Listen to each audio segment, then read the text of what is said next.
Hello guys! Welcome to my YouTube channel. Ngayon ay tuturuan ko kayo kung paano mag-update ng TikTok sa Google Play Store. Una, i-click lang ang ating Google Play Store. Ayan, then kapag nandito na tayo sa ating Google Play Store, then ang next step natin gagawin is makikita nyo itong search. Ayan, na ito siya sa baba. I-click nyo lang yung search. Then kapag na-click nyo na, mapupunta na tayo dito. Then pansinin nyo naman sa upper part yung search bar, which is eto siya. Ayan. Then i-click nyo lang yung search bar. Then kapag na-click nyo na, ang gagawin nyo naman kasunod is i-type nyo lang dito yung TikTok. Ayan, type lang natin TikTok. Then kapag na-type na natin, then search. Then lalabas na dito yung TikTok, which is eto siya. Ayan, makikita nyo naman eto. Then kapag nakita nyo na, i-click nyo lang. Ayan, then kapag na-click nyo na, pansinin nyo to nakasulat na update, which is eto.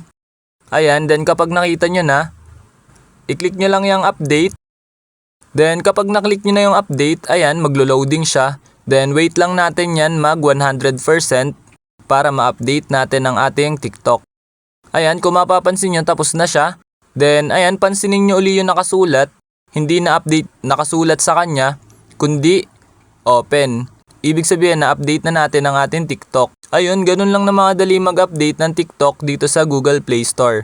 Ayun lang. Thanks for watching. Subscribe me for more videos like this. Thank you.